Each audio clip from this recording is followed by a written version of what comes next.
Hi everybody and welcome to my channel. Today we're going to take a look at the Disney Treasures from the Vault plush collection. This collection came out in 2021. Sorry, my cat is being very naughty. So this collection came out in 2021. I believe originally it was a D23 thing, but it was through Amazon. And there's a couple still available, but most are not anymore. But I got inquiries about these, so I thought we would check out the whole collection. We'll start with, they were a monthly thing, so starting out with number 1, which came out in January. I'd actually gotten one of these in the box, and then there was a damaged one on sale, so I got it out of the box as well. They're really nice quality, and I've been on the edge on if they should come out or not, but the boxes are pretty nice. So number 1 was, oh my gosh, 1. Number 1 was Lady from Lady and the Tramp. She's a plush. These were all taken after like actual plushes and older items. So this was a plush that I believe was in Walt Disney's office for a while. And you can look at the back, and it can give you some info on them. This says, among the many treasures that can be found in Walt Disney's faithful restored office suite at the Walt Disney Studios is a Lady plush toy from the 1955 Disney animated classic film, Lady and the Tramp. Disney surprised his wife one Christmas with a puppy hidden in a hat box topped with a large bow. Nearly 25 years later, this personal story would become the inspiration for the scene in Lady and the Tramp, when Lady as a puppy pops out of a hat box as a Christmas gift from Jim Deere to Darling. So it gives you a little history on the plush. And it has a old look to it. This was like a repro of the original plush that Disney had in his office. Super cute. I actually really love the one that's out of the box, but it got packed while we were waiting in the nursery, and I don't have it out yet to show you. So that's number 1. We'll take a look at number 2. Sorry for all the distractions. My cat's being kind of, cats in boxes are very interested. So number 2 is Mickey and Minnie, and they came together. They were double the price. And these are another one where they look like the classic Mickey and Minnie plushes. Got her classic outfit. I love the classic hat. That's one of my favorite Minnies. The yellow gloves instead of white. Her little blue polka dotted dress. And again, we have info in the back. They also have a special edition card. So this one is their 1930s design, it says. Hard to imagine Mickey without his iconic red shorts and yellow shoes. So there you go. There's not much other info on it except that this is the copy of the 1930s. They don't have yellow shoes though, they are brown. She's got the red bows. White faces. I love the classics. So these things are pretty big. This was a harder one to do than I expected. So next we have Pinocchio. Pinocchio is one of the first that sold out, and he's probably one of the hardest to find now. He's adorable. I love his little joints that are sewn on. You can see him on his arms and legs. Let me see. It says, in producing Pinocchio, Walt Disney said, we have tried to install all the entertainment values, humor, pathos, excitement, and beauty. But even more important, we have sincerely tried to keep faith with the legions of people all over the world who have read the story and who love it. So there you go. This was Disney's second full-length animated film. Got Pinocchio. Oh, this cat's making this so much harder. Okay, number 4 is Bambi. So Bambi is one of the only movies I've not actually watched because my mom didn't let me watch movies that were sad. And all the animal ones are. With her mom dying, we didn't watch it. But I will be watching it soon because I'm reading the Disney Twisted Tales, and one of the twists is on Bambi. I feel like I can't read the twist without having watched the original. So there you go. It's not much on the back that's different. I don't know where it's from or anything. It just kind of talks about Bambi. Don't want to take too much time reading the backs of all of them. If you're interested, I could make individual films to kind of read the backs and talk about them. Or if you want to be able to pause it and check it out for yourself, you can pause it. But there's Bambi. Okay. Let me try to get over here. And next, we have number 6, or number 5. Number 5. Well, there's also a couple of special editions. So there's about 15 in total. So number 5 is, of course, Donald Duck. has his little sombrero. Not your classic Donald, but he got his sombrero and the outfit going on. It talks about Donald Duck was enlisted to help implement the United States Good Neighbor policy with countries in Latin America. So, Jose from Brazil and Pachito from Mexico. Donald learned about the cultures, customs, and music of his neighbors south of the border. So that's what this is. This was another one that was pretty popular. I think because it was a unique Donald. It's not your standard Donald outfit. And he's pretty cute. I love his big eyes and pretty cute one. Okay, number 6. Another classic character. We've got Goofy. The story of Goofy is a legendary Hollywood success story. He made his debut in the cartoon short Mickey's Revue in 1932. Oh, what else does it say? Goofy would go on to star in several popular how-to cartoons, and in the 1950s even appeared in shorts with a wife and a son called Mr. Geef. There we have it. His little pants are like corduroy. Really kind of classic looking plush. Pretty nice though. Another cute and classic one. I think he might still be available. I'm not sure. Okay, next is one of my favorites, Chippendale. They're just adorable. So cute. Then we have both of them in a little 2-pack.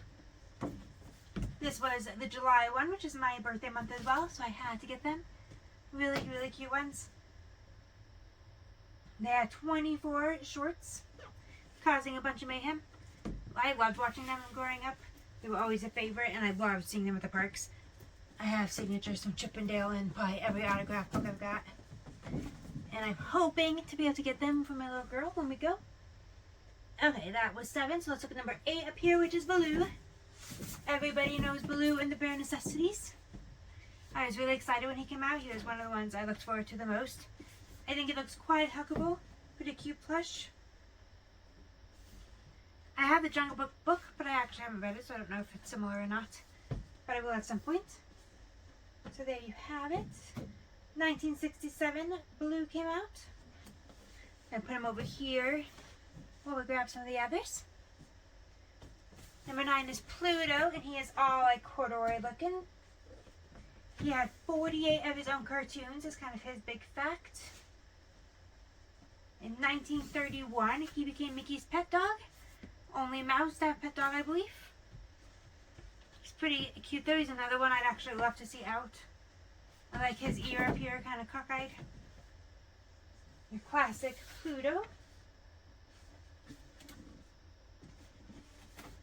Okay. These are so big, I might have to do these individually at some point as well to give you better looks. So here's Winnie the Pooh is number 10 for October. I do love Winnie the Pooh. I read all of Winnie the Pooh stories to my little girl while she was growing. This was also 95 years of Winnie the Pooh when he came out in 2021. The back shows him with his honey pot. Doesn't have his honey pot here though, but he does have his little classic red shirt. Very old-fashioned looking plush. Only a couple left and then we get to the special editions. 11 is Robin Hood. The legend of Robin Hood has been told many, many times. Disney is definitely my favorite version of it. I think this is a pretty cute plush. His outfit's really simple. Definitely reminiscent of the times. Kind of reminds me of those like 80s style, 70s and 80s style plushes you would see. Where they had just kind of like a felt outfit on. Definitely reminds me of that style. They kept to the times. And then December was another version of Mickey. You have done Mickey. And it's, oh, it's Mickey Mouse Revue. So there you have it. Kind of like his conductor outfit. He's got his little conductor stick. Don't know what they're called. It says in 1962, Disney discussed the idea of creating an attraction for all the Disney characters so everyone can see them. He has in mind a theater, and the figures will not only put on a show, but be sitting in the boxes with the visitors heckling. So there we have it. That was a full set, January through December. But, of course, they did do some extras, and I made sure to get in. They also did some Funkos for each month, which I missed. I didn't know they did them. And by the time I knew, they were selling out. And they did some puzzles, which I also missed. The puzzles looked really cute, though. I wish I would have gotten them. They did t-shirts as part of the Amazon t-shirt club. I did get those. I have all but 2. I didn't get it in time, but I started in March. So I have most of them. They're really cute, and that later has turned into Disney Villains, so it's still around, but it's Disney Villains now. So, this guy is a bit hard to move. He was a train conductor, Mickey. Huge. He's got this nice stand. Waltz engineer, Mickey. He was really expensive when he first came out, so I did not get him, and he sold out very quickly. And I came back and did not sell out and finally went on sale. So when he was like 20 bucks instead of 100, I picked him up. He was one of the few I didn't have and I did not think I'd be getting. The next one they did was the 7 Dwarfs, which is my newest. It was $70, $10 for each plush. I kept putting it off. It did go on sale at one point, and for some reason I didn't get it on sale. And then just this Black Friday, I decided it was time for me to see if he'd go on sale again. Set didn't, but there was only 13 available at the time, so I knew it was now or never, so I got them. They all have their names on the top. I believe I actually have some of the plushes this is based on. I remember seeing all these little old-fashioned ones from the 70s, I believe I got, and they had the little hats. I found them antiquing and thrifting. Can't go wrong with the 7 Dwarfs. They have to be in a collection. Glad they weren't a monthly one and they were a special edition because I had the option to get them when I wanted. They're really nice, though. I am glad I picked them up. They have since sold out. The 13 only lasted a couple more days. And they've been gone. There's a couple of resellers selling them, though, on there. And then the last one, which is a classic and one of my all-time favorite Christmas movies, if it's the spirit, is Babes in Toyland. So these are the toy soldiers from Babes in Toyland. We've got the drummer and the trumpet player in their little outfits. I absolutely love Disney's version of Babes in Toyland. I watch it every Christmas, and there's just not nearly enough merch. I was so excited to get some Babes in Toyland plushies. They're adorable. There's the back. This one says, in the March of the Toys sequence, a highlight of Walt Disney's first live-action musical film, Babes in Toyland, features more than 100 toys created especially for the film and brought to life through the magic of stop-motion animation. So there you have it. That's where this came from. There is more on the back. If any of you are interested in finding out what the backs have to say, let me know. I could definitely do a video once a week or every couple weeks, just featuring one, telling you what it says, giving more details on that individual one instead of the whole collection. If you stayed with me through all of this, though, thank you very much for watching. This is a full set. I would love to hear your favorites, what you think of the set. Did you get any? Did I miss anything? There were Adorables as well, which I do have. But I opened the box, so they're just kind of in a little box of Adorables now. I think that's it. I'm going to be posting Disney on Fridays, so stay with me to see more Disney next Friday. I did do Saturday this week because the baby coming up and I didn't get it filmed in time. But check me out next Friday for more Disney stuff. Please subscribe to my channel and share with your friends. Thank you very much, and happy holidays.